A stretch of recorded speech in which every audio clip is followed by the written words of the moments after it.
Good morning, everybody, and welcome to the MMOA podcast brought to you by the Institute of Clinical Excellence. I'm going to be your host today. My name is Csepe, and we have Christina Prevett here with us today. So, today we're going to be talking about the new Blue Zones Netflix series, and we're going to be talking about some of the themes and how we can draw from it as clinicians.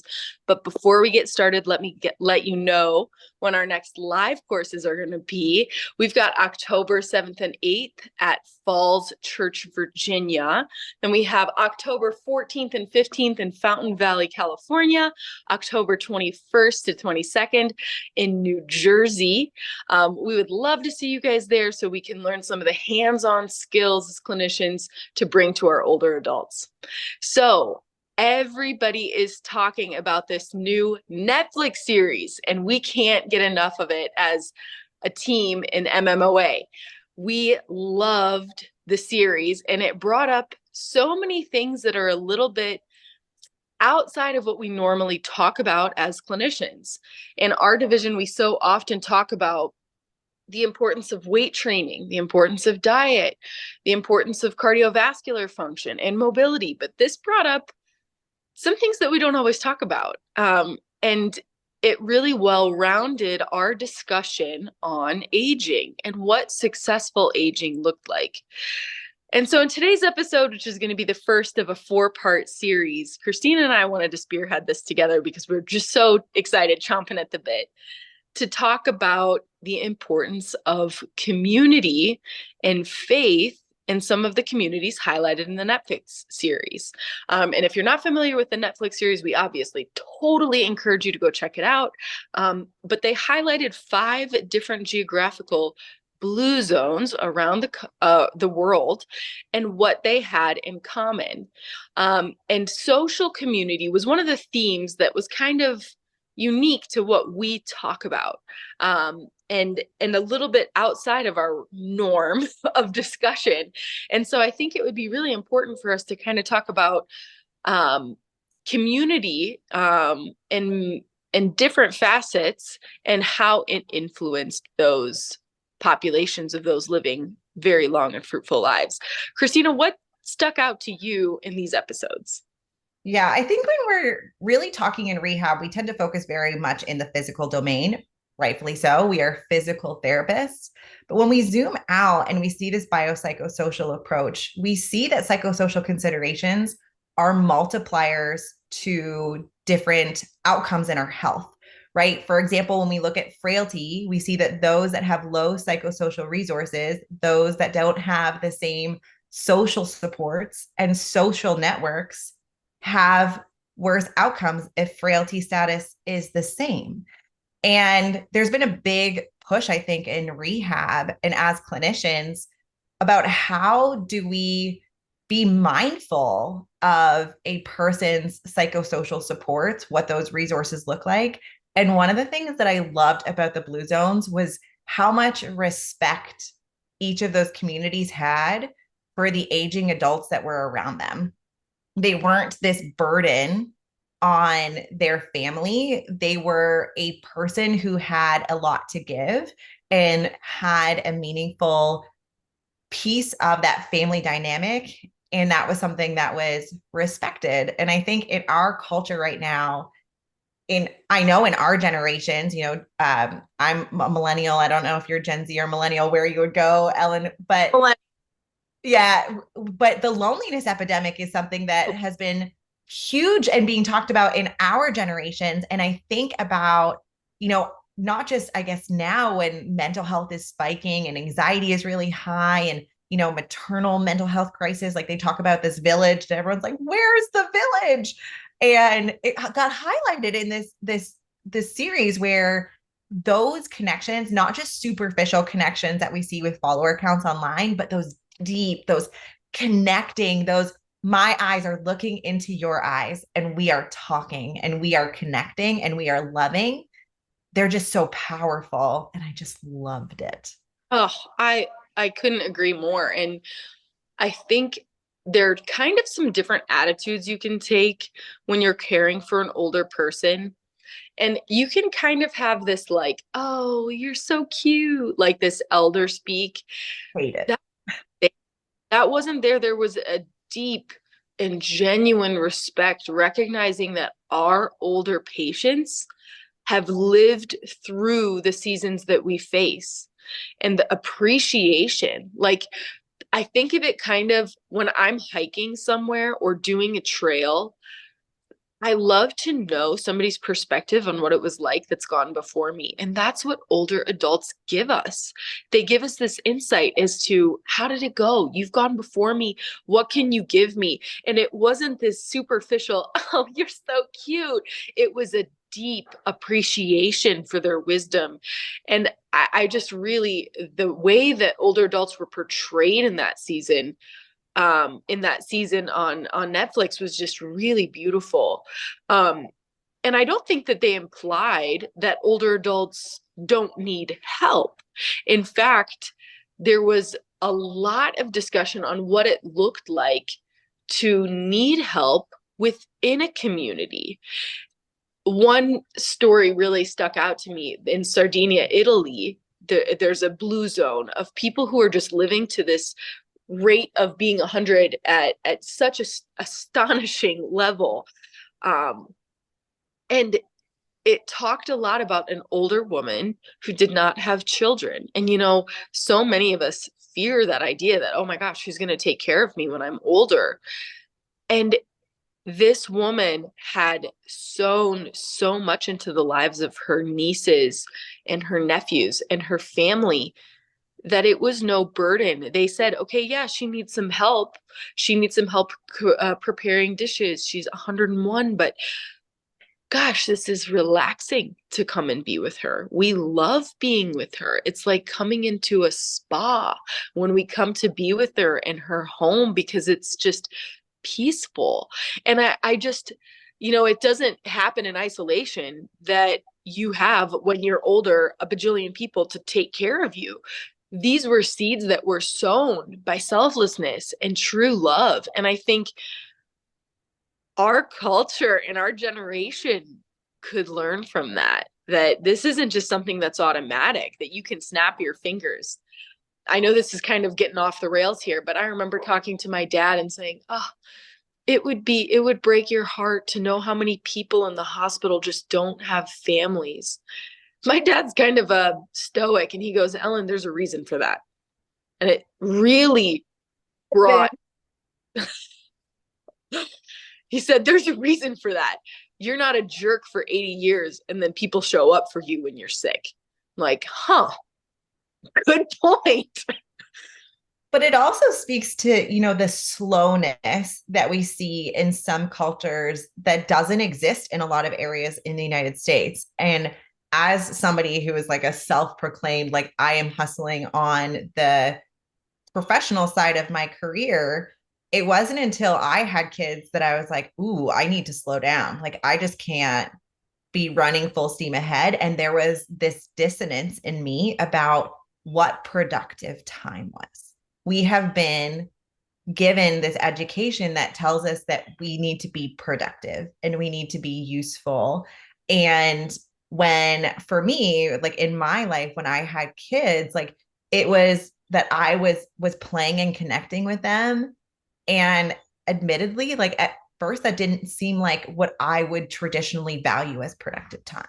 Now that, I'm several years into this journey, then I realize that that's the most productive time for me. It lets my brain relax from professional activities. It lets me connect with my kids. It lets me listen to their day and their stories. And then that trickles into all my other relationships with my spouse, with my mom and dad, with my, my brother, and, all these other close connections to my friends. When we were in Lexington for our MMOA summit, the first full day was like, how do we connect with each other as a team, as an internet company that like started out as internet friends, So it's that connection piece. It takes a lot of time. And I think sometimes our society doesn't do us that many favors because we're always rushing. Yeah. We're always rushing. And I couldn't agree more with you. Like, these people not only had family relationships, but friends. And another blue zone was in Okinawa, Japan. And there was a community of women who basically said, we're going to be here to support each other. And when it wasn't just an isolated community, it's a friend group that commits to being together and to trying new things and to meeting together and having tea and talking about their gardens. And when they needed money, they pooled their money together to help each other. And I don't want to just sound like, whoa, that is so different. Because like these communities are all over the world. None of them are identical. And I'm sure that in Sardinia, Italy, they would see that and be like, what? I'm not going to do that. I'm not going to give my friend my money. So I'm sure that there's differences across cultures that can be worked around to achieve these common themes. But gosh, how can we, I guess, encourage, I want to shift this discussion maybe a little bit to how can we do this for our patients? Like I've had patients where I've asked that question, like the three questions that we often talk about in MMOA of who would change your light bulb? How would you get an ice cream cone? And who would you go to lunch with? And I've asked patients that question a few times and they're like, well, I would go out to lunch with you. And I'm like, is there somebody else in the lineup here? Because I don't know if I can do that. So like, how do we encourage community in our patients? How would you answer that? If you wanted to replicate this to our patients, how would you do that? Well, I think that, and so for people who haven't seen, Ellen kind of alluded to what the series is about, but it tries to find these blue zones that have above international averages of people in the 100+ age category. And then they try to identify protective factors that may influence a person's longevity. And then the end of the series, and this is not really spoiler alert, I don't feel like, maybe it is, but they talk about, can we replicate this? Can we artificially, but not really, but create influence on longevity by implementing some of these protective factors in a different city or a different town? And what they did with this connectiveness is they talked about, those friend groups that were created, with financials being the first kind of reason why they were getting together. But they started a walking group, in that town in Missouri, I believe it was. And they saw that friendships flourished. And we see that too, right? In some of our practices, like we have had, Kay has started a Build Stronger Bones program in her clinic, and the Stronger Life community with Jeff and Dustin. Oh my goodness. Like the connection that is there. When I owned Stave Off in Kingston, like ours, like where our classes were, created this friend group that was trying to be intentional about moving their body. And so, there's ways to generate community within fitness, and that's fantastic. When I moved from Canada to the United States, we had a full gym, but the first thing we did was we joined a gym because we wanted that friend group. And it's hard to make friends as a grown-up. It is. It's so hard. You have to be so intentional about it. And people are like skeptical of you, being like, why are you being so nice to me? Why do you want to go out? So funny. Yeah. And I mean, I live in Denver, and there's a lot of like movement in this community. People move in and they move out, and it's not like a place people always put down roots, being a big city. And I'm like, I can't feel bad that the majority of my friends are people that I work with. Like, it's hard to make friends as an adult. And I'm like, okay, you and I obviously have similar interests. We're both PTs. We're going to be friends. A lot of my closest friends are clinicians that at one point I worked with. And I can't feel bad about that. And I think that we were going to talk about this too. Your move to Kingston. I mean, the series challenged us a little bit to say, how can we apply this to our patients and ourselves? And, after the series, my husband and I were both like, gosh, friend groups and people in your life aren't just automatically there. How can we invest in the people in our life and create community because it's obviously so important for longevity. And Yeah. before we started recording about your move back to Canada and how important that is to have community that you're a part of. Yeah. And so one of the big reasons we moved away from family and, I don't want to say undervalued, but we didn't realize the impact that it would have, right? You think, well, there's all this social connectedness. We FaceTime them all the time, but it's not the same as being in the same room as people. We see that in the COVID pandemic, what happened to individuals' mental health when they were socially isolated. And that loneliness is just continuing to grow. And so making a conscientious move for us to move back to Canada to be closer to family is something that was, really valuable to us. And, when we did the thing and we were further away and we could make it, and we created friend groups. We had a neighborhood that had a lot of individuals who we could count on if there was something that went wrong, or we needed somebody to grab a kiddo because we had another kiddo that was sick. Like, those things that really truly do create community around you. But it was definitely something that in our own life, we recognized the importance of that connectivity and how we wanted to be very intentional about not just with our immediate family, like that blood connection, but also with our really close friends that we've had for a long time, that when you're in the trenches of your life, those connections can get faded. And how do we create that strong bond, like you said, and be intentional about that? Recognizing that there's so many, like, not to feel bad about the fact that there are so many things that are outside of our control, or that we are just trying to survive through moments of our life. If you're in that moment, you're listening to this being like, I'm just trying to get through my day. Like, that's fair. And we've all kind of been there. So it definitely caused a lot of reflection for me, just like you said, when you and John were talking about it. Oh yeah. And I mean too, it, I guess the implications on faith and religion too, that was another important theme. Um, some of the communities were very religious and adherent, others not so much.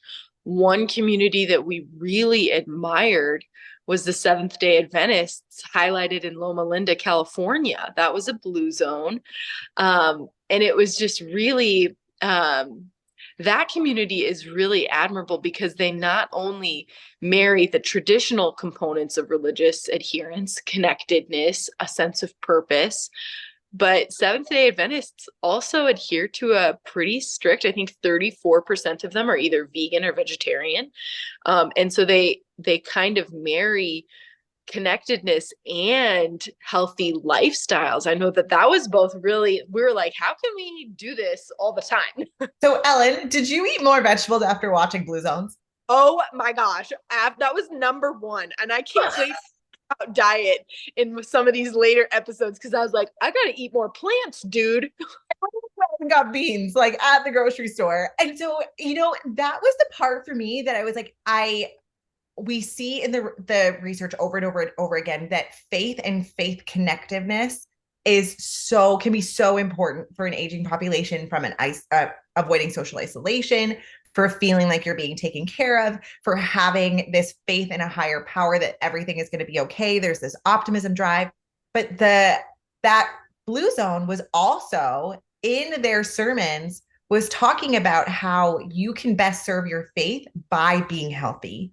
Yeah. How do we take care of the body that God gave us? And that is through physical activity, through, connecting, through managing stress, through taking an entire day and deconnecting and being present and not working. And Yeah. I just thought, I'm listening to this series and it's now like front of my mind. I am not the best veggie eater, I will self admit, but I tried a lot more. And I Yeah. was like, how do we do this like sermon for health promotion? Because it's positive feedback. Like, we see in our physical therapy profession where we bring up nutrition maybe at the evaluation and we say, you should probably eat healthier. And then we don't really touch on it again, or we do, but it's very much in passing. Our physicians will counsel on nutrition in a very like small way, and then they see them like 6 months down the road. This was like every Sunday you were getting a reminder like, what's your fruits and vegetables at lunch? And I was like, this is brilliant, but how So do we do it? yeah, how do we do this? And I think there's a difference between it's so hard to change our clinical practice. I mean, it's not impossible. We see for the past years now, you have been pioneering a program that has changed what it looks like to be a geriatric clinician. But like that's another frontier of how do physical therapists talk about health habits, and not just health habits, but weight and health. That's something that I'm kind of interested in, and I'm dipping my toe into the water of like, okay, how can we make this our job? Because obviously physical health, diet, nutrition, weight, behaviors are so imperative to our health. And how do we do it as clinicians? And I think the more we have conversations, and this is what happened with MMOA too, right? When we first started talking about this, people were very resistant because this was not the way that we practiced. This was not the way that we did things. People would say things like, you have no idea what you're talking about. And then as we continued having conversations and we gently probed and we started, thinking about it, it started to change. We see that when we're looking at feedback, when we're teaching, right? If all of a sudden you're giving a review and it's the first time you've been exposed to positive or constructive feedback, there can be a big emotional response. But the more we make it as just part of the conversation of teaching and we have these touch points, that emotional response starts to curb. And I think that was what I thought about. I don't even want to tell you how much I thought about that, was how do we make this just an ongoing conversation and reminders about health, and do it in a way that's positively framed around, serving our health and longevity versus you're making yourself sick. And I feel Right. like our sick care system does it that way versus, when you're doing it as part of a sermon and you're saying, we want to serve a God that has been so loving to us, and we can pour love into him by taking care of the vessel that he gave us. What a powerful reframe. And it's happening on a weekly basis.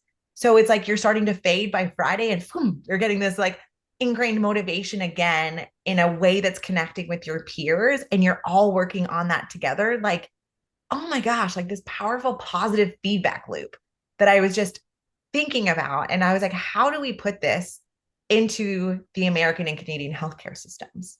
Right. And it's obvious that it needs to change. I mean, the beginning of the episode just highlighted how much I think the average American eats 3,700 calories a day, compared to other communities where, daily consumption of food is just a lot lower.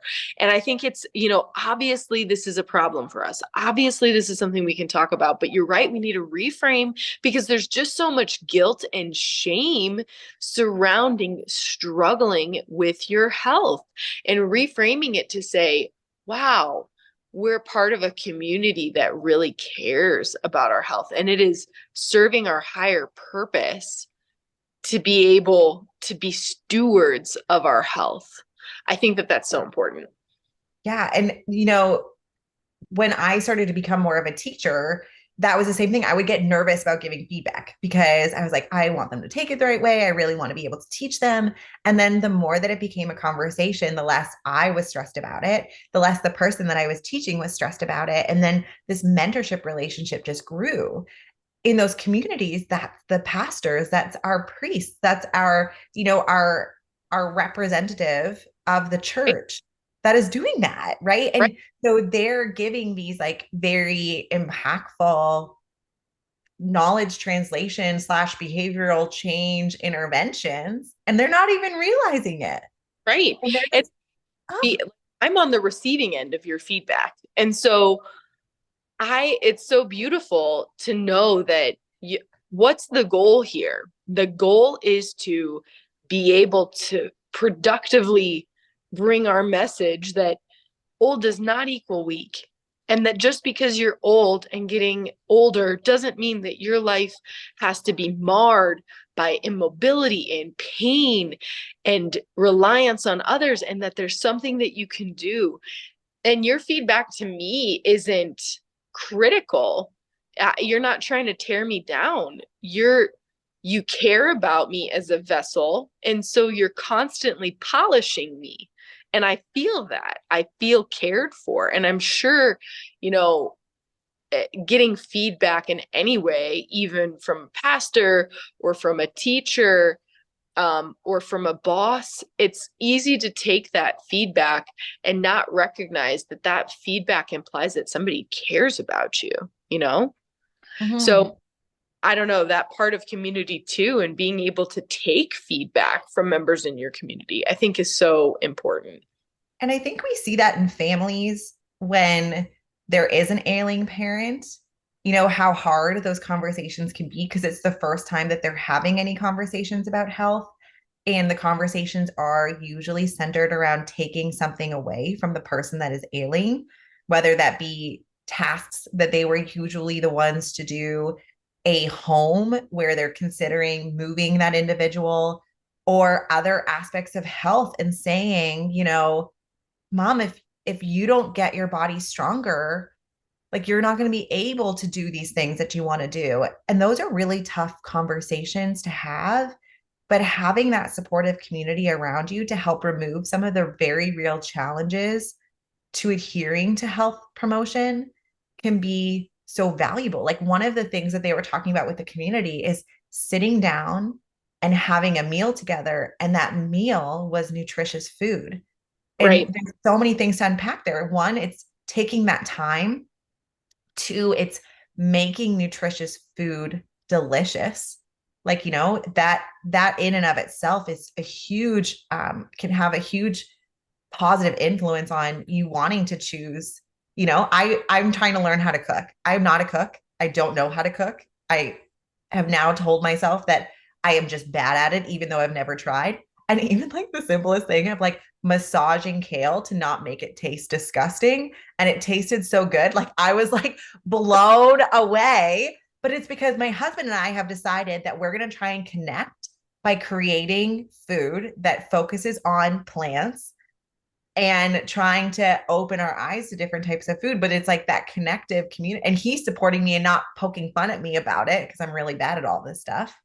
And it's You're like, not yeah, bad. You're well, I learning. just haven't tried. I shouldn't say that. I'm not bad. I haven't tried, but I was in this mindset that I was bad at it because I'm 34 and I don't really know how to cook. So, like there's that connection. And so having that time together, focusing on that time together, and then using what we would maybe not consider productive time cooking food instead of going with convenience and fast and mindless eating, it brings that community piece. And then it just shows how it trickles into all of these other healthy lifestyle factors. Right. That connectedness, like I learned how to make this new salad because after watching the series, I'm like, I gotta eat more plants like now. And there's like I want to live a long, healthy time, and I eat a lot of cheese. I gotta diversify here. um, but being able to just say, like, okay, I'm gonna try making this new recipe. I saw on Instagram this salad that Jennifer Aniston apparently ate like for every day for years. And so I've sent it to everybody I know, and now I'm gonna send it to you. And it's like mostly plants. And I'm like, this is so amazing. I can't wait to share it. So like sharing healthy food, because everybody knows Oreos are good. That doesn't really take much effort to share that information, but finding a good recipe around plants, I think just really brings it home for that social connectedness. Yeah. And then that's another way to connect with another human around, oh my gosh, I tried this recipe. I've even been sharing it on social media, like trying to dive into cooking, and people have been messaging me and saying, oh my gosh, I'm the same way. I think that I'm a bad cook and I just haven't really put any effort into it. And now I feel like I can, or I feel like I don't want to be this new learner, or like all those types of things. And, coming back to the aging piece, how many of our older individuals in those 100 who are 100 years old were teaching their daughters, or teaching their sons. And then they were teaching their kids how to create these dishes that were focused on health. And that was connection too, is like this transfer of skills that I don't feel like we do that as much anymore. And I could be wrong, and it's just my own lived experience, but we don't see that transfer of skills from older to younger. We have this idea that our older individuals are out of touch Oh my and gosh. have those skills to pass. And so how do we create this information highway both ways that also is going to harbor this community and family value? Yeah. And I mean, I just lost it was a little bit emotional for me to watch this because I just lost my grandmother this past July. And so every episode, my husband is like, "Why are we watching this? It seems like a real emotional roller coaster for you." And I'm like, "No, it's part of my process. I need to watch this series." And it just made me value like the foods that my Oma who passed, the foods that she taught me to make. That's how I hold on to her memory. Like I am who I am because of who she really left a thumbprint on who I am as a person. And that's a way that I cherish her, is by remembering her through who I am and how I cook. And I had Dustin stay over at my house this past weekend in Colorado, and I made him her recipe, and now it's my recipe. And so it was just really special to think about food and that connectedness, that social Yeah. aspect. So my grandmother moved from Poland during like just after World War II. My after depression, she knows all these Polish dishes. And one of my fondest memories of my grandmother, she passed away of like the most beautiful, successful aging story at 97. She passed away about a year ago. And I remember she was trying to teach me how to do pierogies. Like, and I was like, being this analytical mind, she was like, you do this and you do this. I was like, Grandma, how much was that? She's like, Ugh! oh no, this much. And she like was throwing it in. And really what I needed to do, and I did not do, was just be around her more and just get it by osmosis, because I was trying to be, I'm like, maybe it's like about a cup and like this and that. And it was so funny to see me trying to like learn from her, but it was one of my like just like this beautiful memory of her, of like going up there and trying to learn how to make these pierogies, and she was trying to show me the dough, and she was just like, this much, and her hands were beautifully crafted because she's been doing rolling dough for so long, so she had that strength in her hands, and it was just like it was this beautiful moment surrounding food. But again, it was like healthful food that she was able to make, and she had made until, I think she was 96, the last batch of pierogies she made. And so it was just beautiful. Like those things were just so wonderful. And I had my memories of my Oma involved a lot more yelling. Ellen, do you even know how to cut an onion? So Oh my, I don't. I don't. YouTube it, because that's what our generation does. So I did pick up most of her recipes, but I don't know when the last time you made a Zoom pinky promise was, but let's pinky promise that you try and make the pierogies and I'll try and make one of my Oma's dishes that wasn't a slam dunk. And we remember our grandmas through that way. Yeah, I love that. So, kind of, what were some of your take homes? Like, if you could summarize it into 2 or 3 points about the connection piece, what are things that were like that stuck on your mind about that part of the show?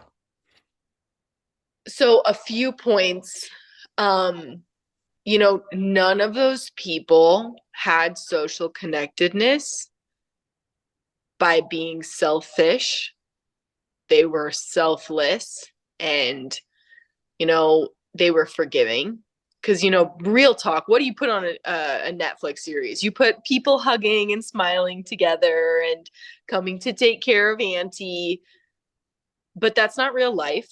Real life human connectedness overcomes pain. It involves forgiveness, and it involves laying down your priorities for somebody else. And I think so much of our generation likes to highlight boundaries and the importance of, protecting your energy. And sometimes you just have to say, no, this is my priority right now, is being able to be a good friend when I don't feel like it, or be a good daughter when I don't feel like it, or be a good mom when I don't feel like it, and connect with my kid because that's important. I think that if I could put it in a message, I just don't think that show really highlighted reality into what social connectedness looks like. And that is the unfortunate truth about social connectedness, is that you have to learn how to forgive. And so I feel like that social connectedness is so important, but it comes with sacrifice, and that's worth it. It's worth it to have a community. It makes me so sad when I hear of friendships, relationships, marriages, and not to imply that I'm perfect. I mean, I've been married previously and I'm remarried now, so it's not like I've got it together. But just like that unity comes with difficulty, and that's okay. That's part of it. So I feel like if that's a big takeaway, that would be probably my reflection on that social connectedness piece. I'd love to hear what your reflection was. Yeah, so mine was around like the intentionality of it. So I think that for me, where I was reflecting a lot was around how to be intentional about social connectedness. And that can kind of be an extension of what you said, where you cannot just assume that by osmosis relationships will grow. They take time and energy, sometimes positive, sometimes negative, but they take intention. It's not going, and we don't want relationships to be one-sided, but we want people to know that we're in their corner. And that intentionality, I think, is really important. And then that intentionality around harboring communities that are healthful. I don't even know if healthful is a word, but like that are focusing around healthy attributes. And so that can be positive social connection, that can be healthy social connection, that can be movement, that can be focusing, having a friend group that, we see, and they highlighted that if all of the like the four people that are closest to you are obese, you're far more likely to be obese. If they don't move, then you're not likely to move. Like being intentional about using that social circle to create healthy habits, and then by osmosis that's going to bring other people in your circle up, I think was the two big take homes. Is like being intentional about making that connection with another person, eyes to eyes, like hearts to hearts, connecting with them and taking that time. But then also like, how do we harbor that social connectedness to things that are also going to serve not only your own health, but the health of your community and those that you love the most. And, my husband and I think about that a lot. Like we met in a gym, and our connection has always been like, we are going to exercise together. We are going to move together. And so, when I want to learn to crazy cook and like create all these things, like he's always in support of that, because we have connected on how do we live with these healthy lifestyle factors, and then how do we, again, as parents, like how do we instill those values in our kids, that is not about shame, but is about making our bodies feel good and feel connected and feel supported. So those were kind of my biggest take homes from that connection piece that I've reflected on a lot since I watched it. Oh, I love that. And you're building that. I mean, sometimes it's hard to look and say like, I'm doing it. I am doing enough, but you are doing that, and I'm a part of that community that you created, which is pretty cool. Yeah, and you So, have a pretty connected group at work, and you have all your connections too. So I know that we're talking to a lot of converted individuals on this podcast because they're being intentional about it. But if you were listening to this podcast, send a text to a friend you haven't seen in a couple of weeks oh, and just say, "How are you doing?" Because they're probably just looking for somebody to send out that little hand to say, "I'm thinking about you." yeah, and maybe let's go for a walk instead of let's get drinks. Let's go for a walk and eat a plant. Valid. Exactly. Well, thank you, Christina, for joining me this morning. This was such a great discussion, and I can't wait to keep this conversation rolling in our next few episodes about this. Yeah, have so much fun. Thank you.